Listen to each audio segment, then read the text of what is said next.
여러분, 지난 시간 우리는 나오미처럼 질문하고 룻처럼 순종하라라는 제목으로 룻기 3장을 보면서 보아스가 나오미와 룻 가문의 기업 이을자 중에 한 사람임을 알게 되었습니다.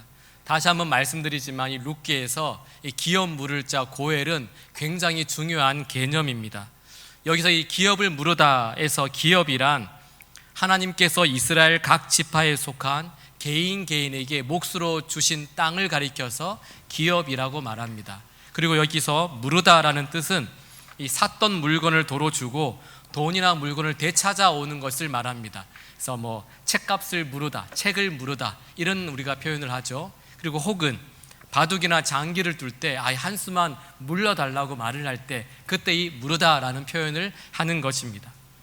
이스라엘 공동체 안에서 기업을 무르다라고 할 때는 크게 세 가지 의미가 포함되어져 있습니다.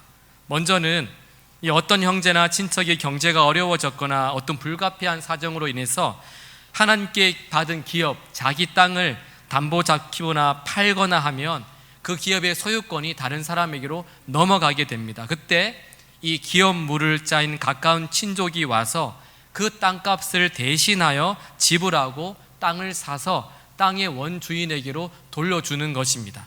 두 번째 의미는 가까운 친척이 가난해져서 다른 사람의 종이 되었을 때 그 빚을 진 친척을 대신해서 그 사람의 값을 치러주고 대신 지불하고 그 친척을, 그 사람을 다시 자유인으로 신분을 회복해 주는 것도 기업을 무르는 것입니다. 세 번째는 가까운 친척이 누군가에게 억울하게 죽음을 당했을 때 그 죽은 자의 원한을 풀어주기 위해서 살인자를 죽여 원수를 대신 갚아주는 것, 이거 피해 보수자가 되는 것, 이것도 기업을 무르는 의미입니다. 기업 무르기는 고대 사회에서 이 개인과 가족을 보호하기 위한 아주 중요한 하나의 그 복지 제도였습니다.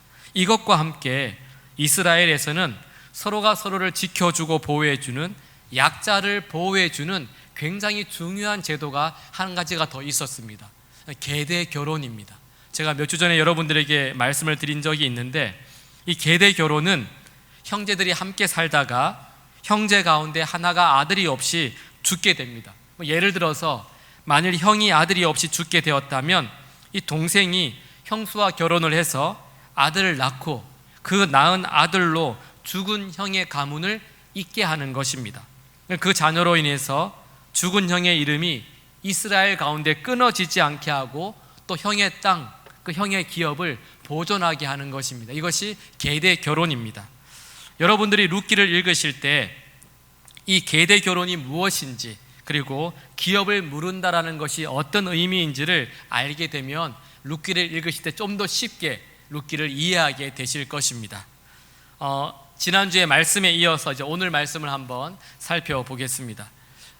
룻은 위험한 순종을 통해서 이 시어머니의 말씀대로 야심한 밤에 타작마당으로 내려가서 보아스가 곡식단 더미 끝에 눕는 것을 보고 가만히 가서 그의 발치 이불을 들고 거기에 누웠습니다. 여러분, 얼마나 대단한 용기입니까? 이 젊은 가부가, 이방 여인이 그 야심한 밤에 어떤 수욕과 어떤 모욕을 당할지도 모르는데 그 타작마당으로 내려간 것입니다. 그리고 룻은 용기를 내어서 노골적으로 보아스에게 프로포즈를 했습니다. 우리 집안에 기업을 물을 자가 되어달라라는 것입니다. 여러분, 어떻게 되었을까요? 우리가 이야기를 다 알고 있어서 별로 감흥이 없지, 만약에 이 보아스가 노 이렇게 말을 했더라면요, 룻의 인생은 요즘 말로 망했다입니다. 아마 그의 인생은 망했을 것입니다. 그런데 보아스가 이렇게 대답합니다. 내 딸아, 두려워하지 말라. 내가 내 말대로 내게 다 행하리라. 룻이 얼마나 보아스 앞에서 떨었던지 이 보아스는 룻이 떨고 두려워하고 있는 것을 보고 그녀를 안심시켜 주었습니다. 그리고 확신 있게 말합니다. 내가 내 말대로 내게 다 행하리라. 보아스가 기쁨으로 룻의 청원을 받아들였던 것입니다. 이제 여러분, 무엇만 남아있는 겁니까? 결혼만 남아있는 거예요. 이제 보아스와 룻이 결혼하면 해피엔딩으로 끝나는 겁니다. 그런데 룻은 보아스로부터 뜻밖의 이야기를 듣게 됩니다. 이 베들레헴에 기업 물을 자 중에 자신보다 더 가까운 사람이 있다라는 거예요. 자기는 기업 물을 2순위이고 기업 물을 자 1순위가 있다라는 겁니다. 1순위가 있기 때문에 이 사람의 의사를 들어보아야 한다라는 거예요. 베들레헴이 그렇게 큰 동네가 아니었기 때문에 여러분, 누가 기업 물을 짜고 누가 누구인지를 너무나 잘 알고 있었을 것입니다. 여러분, 이미 보아스는요, 이 룻의 청혼을 받아들였습니다. 내가 기업을 물으겠다고 약속을 했어요. 그렇다면 어떻게 보아스는 이 난관을 극복하고 기업 물을 자 2순위로서 룻과 한 기업을 물으겠다는 자신의 약속을 지킬 수 있었을까요? 오늘은 이 부분을 좀 여러분들과 함께 잠시 생각해 보도록 하겠습니다. 보아스는 이 문제를 해결하기 위해서 성문으로 올라가서 거기에 앉았습니다. 여러분, 보아스가 성문으로 올라갔다는 것이 너무 머리가 아프고 힘이 들어서 좀 바람을 좀 쐬고 머리를 식히기 위해서 성문으로 올라간 것이 아니에요. 그 당시에 이 성문이라는 것은 아주 중요한, 매우 중요한 장소였습니다. 당시 백성들이 모이는 어떤 공적인 장소이기도 했지만 마을의 정치적인 결정이나 백성들 간의 소속 문제 또는 일상생활의 문제를 심판하는 공식적인 재판이 이루어지는 장소가 바로 이 성문이었습니다. 오늘날로 말씀드리면 법원이었던 거예요. 그러니까 지금 이 보아스는요, 이 문제를 해결하기 위해 법원에 갔던 겁니다. 보아스가 성문으로 올라가서 거기 앉았다라는 것은 이 문제를 사적으로 해결하는 것이 아니라 이스라엘 공동체 전체 앞에서 아주 정직하고 투명하게 공명정대하게 처리하려고 했다라는 것입니다. 이렇게 보아스가 기업 물으는 문제를 공식적으로 처리하기 위해서 성문에 앉아 있었을 바로 그때 마침 기업 물을 자 1순위가 성문을 지나가고 있는 것입니다. 여러분, 룻기에서 마침이라는 단어가 나오면 무엇을 생각해야 됩니까? 우연히, 마침이라는 단어가 나오면 하나님의 섭리가 지금 작용하고 있다는 것입니다. 우연히, 마침 그 사람이 지나가고 있었지만 이 모든 사건 배후에 하나님께서 역사하고 계신 것이었습니다. 이 보아스는 기업 물을 자 1순위에게 이제 이야기합니다. 이리 와서 앉으라 라고 이야기하고 성읍의 장로 10명을 증인으로 채택해서 앉게 합니다. 증인들과 성읍의 장로들이 보는 앞에서 보아스는 자신보다 가까운 그 기업 물을 1순위에게 간략하게 상황을 설명합니다. 3절과 4절의 말씀인데요, 이렇게 말합니다. 보아스가 그 기업 물을 자에게 이르되 모압 지방에서 돌아온 나오미가 우리 형제 엘리멜렉의 소유지를 팔려고 하므로 내가 여기 앉아 이들과 내 백성의 장로들 앞에서 그것을 사라고 내게 말하여 알게 하려 하였노라. 만일 내가 물으려면 물으려니와 만일 내가 물으지 아니하려거든 내게 고하여 알게 하라. 내 다음은 나요 그 외에는 물을 자가 없느니라 하니 그가 이르되 내가 물으리라 하는지라. 아멘. 이 보아스는 모압에서 돌아온 나오미가 우리 형제 엘리멜렉의 소유지를 팔려고 하는데 당신이 사주어야 하는 기업 물을 자의 책임이 있다고 지금 말하는 것입니다. 만약 당신이 그 책임을 지지 않겠다면, 기업을 물으지 않겠다고 한다면 다음 순번인 내가 이제 기업을 물으겠다고 이 1순위에게 말하고 있는 것입니다. 여러분, 보아스의 말이 끝나자마자 이 사람이 주저하지 않고 대답합니다. 내가 물으리라. 내가 책임지겠소. 여러분, 큰일 났습니다. 지금까지 전개로 봐서는요, 당연히 보아스와 룻이 결혼을 해야 하는데 예기치 못한 복병이 하나 나타난 거예요. 차라리 보아스가 공식적인 절차를 밟지 말고 그냥 모른 척하고 조용히 룻과 결혼을 했다면 이런 문제가 생기지 않았을 텐데, 이 사람이 너무 법대로 하려다가 하나님 말씀대로 살려다가 문제가 더 심각해진 것입니다. 그냥 일단 룻과 결혼하고 나서 누군가 보아스에게 아니 당신보다 더 가까운 기업 물을 자가 하나 있었는데 왜 당신은 그것을 모르고 있었냐고, 정말 당신은 몰랐느냐 알았느냐 뭐 이렇게 물어보았다면 그냥 몰랐다고 그러면 되지 않습니까? 아니면 요즘 TV에서 자주 나오는 말로 답변하지 않겠습니다, 답변을 거부합니다, 뭐 이러고 넘어가면 되지 않겠어요? 그냥 문맥을 보니까, 오늘 말씀 문맥을 보니까요, 보아스가 말하지 않았다면 이 기업 물을 자 1순위도 지금 보아스에게 들었던 내용들을 모르고 있었을 텐데, 이 하나님의 법대로 하려다가 엉뚱한 사람에게 지금 다 빼앗길 처지에 놓이게 된 것입니다. 엘리멜렉의 기업과 지금까지의 룻의 위험을 무릅쓴 순종이 다 물거품이 되게 생겼습니다.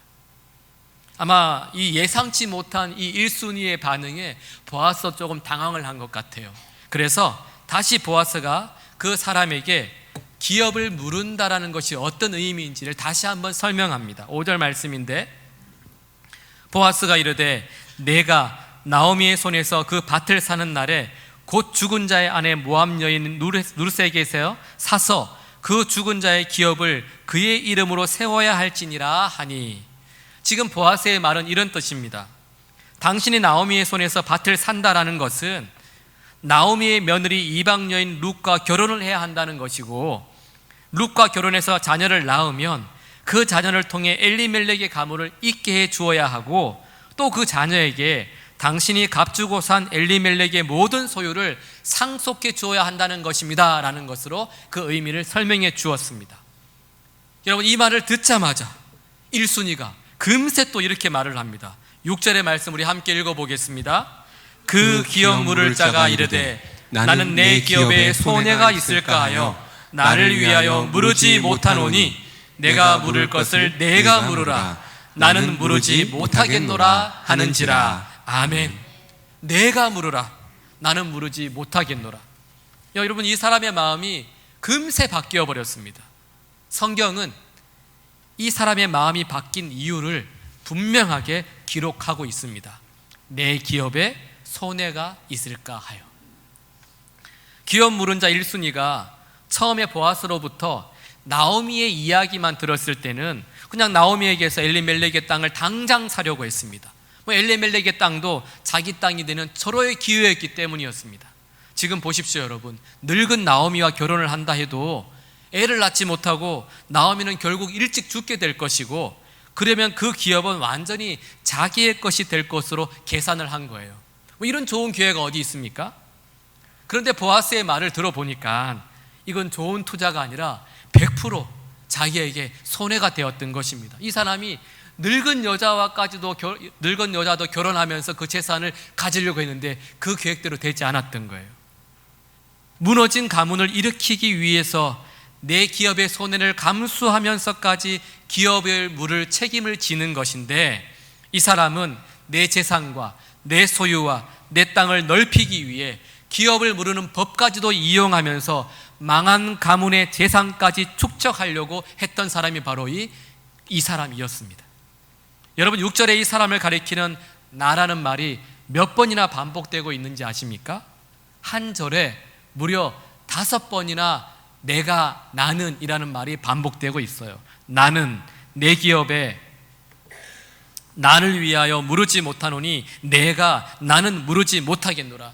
온통 내가 중심인 사람이었습니다.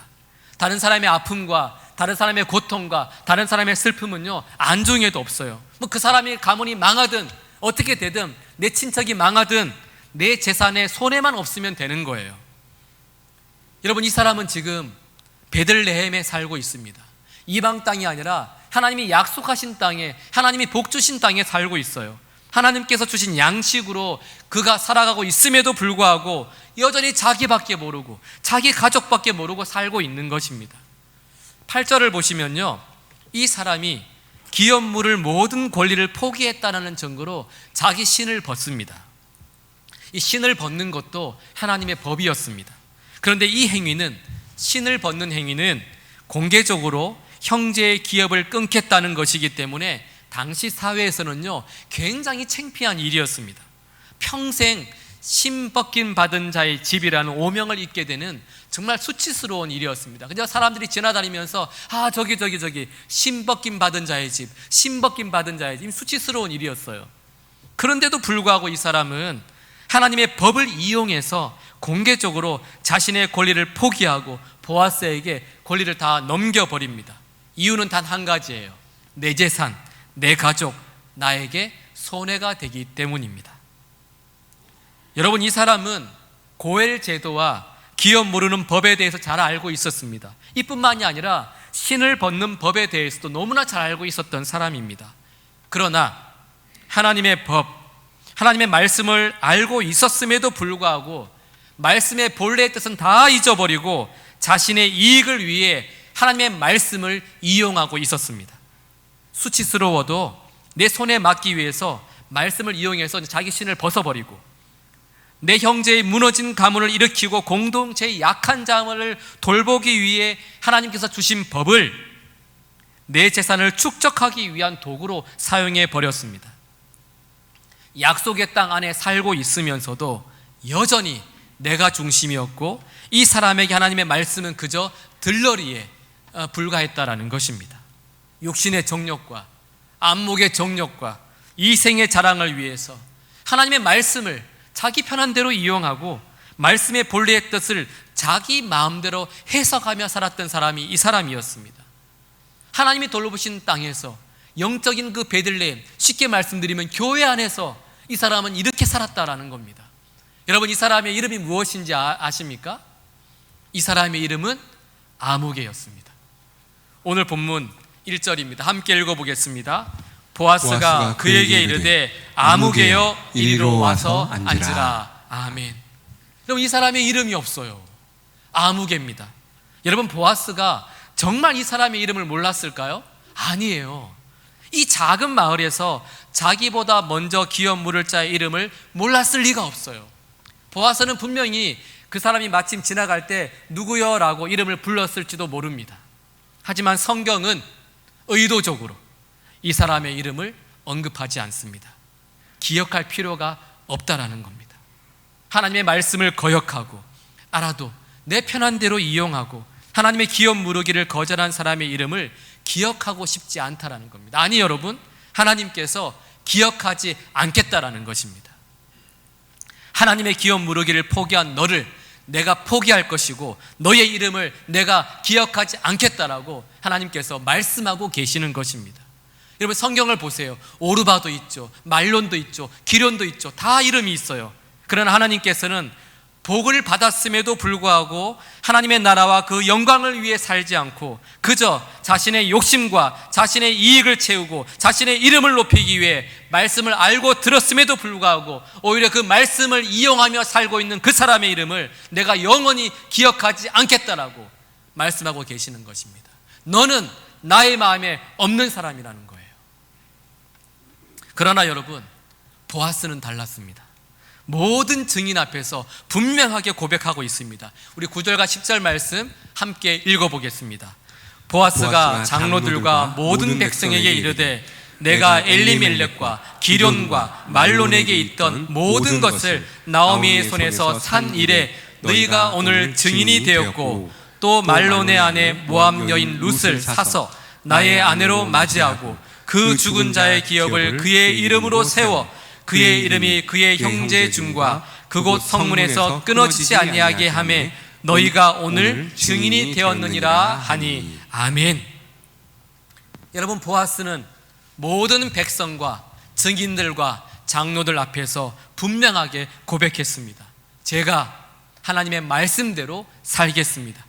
손해가 되더라도 하나님의 말씀대로 엘리멜렉의 기업을 제가 사겠습니다.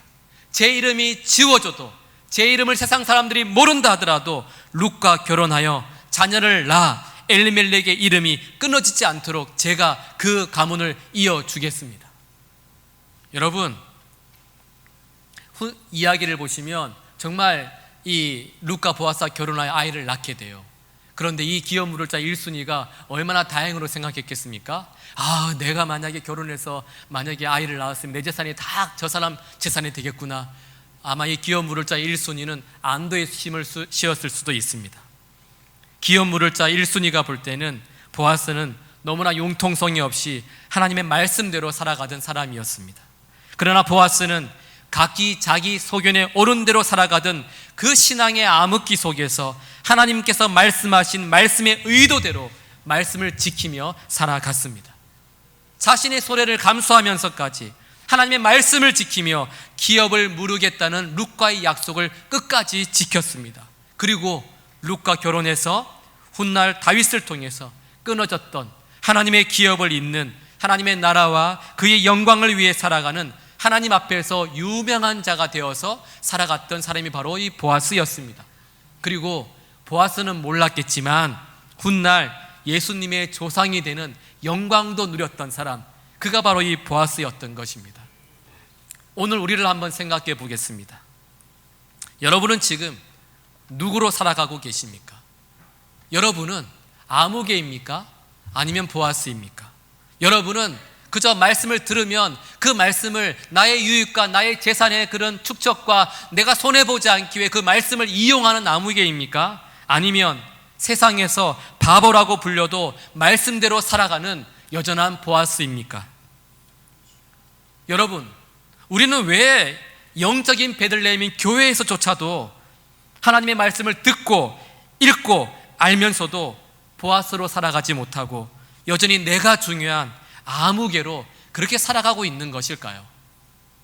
손해보고는 못 살고 억울한 일을 당하면 10배로 갚아주어야 되고 자존심이 상하는 일이라도 생기면 목숨 걸고 그 자존심을, 내 자존심을 회복시켜야 하고 교회가 갈라지든 교회가 문제가 생기든 내 자존심이 회복되어야 되고 편법을 이용해서라도 내 이익을 챙기고 하나님께서 이름을 기억하지 않겠다는 것이 얼마나 두려운 일인지를 생각조차 하지 않고 그저 내 재산과 내 이름만 기억하며 끝이 정해진 이 나그네 인생을 아무개로 살아가려고 하는 것일까요?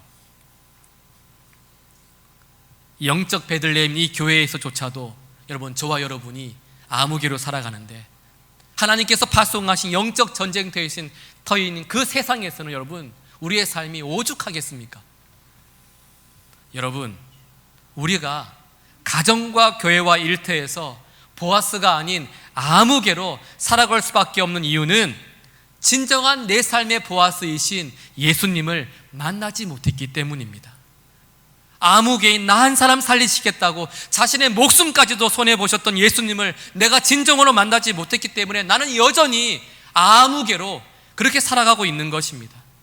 예수님을 만나지 못했으니까 예수님의 말씀과 하나님의 말씀이 들리지 않는 것은 당연한 것이고, 들린다 하더라도 그 말씀을 나의 이익을 위한 도구로, 누군가를 정죄하기 위한 도구로 사용하고 있는 것입니다. 그래서 우리는 내가 그렇기 때문에 종종 이렇게 이야기합니다. 예수 믿어도 사람 안 바뀌어. 한 번 아무개는 끝까지 아무개야.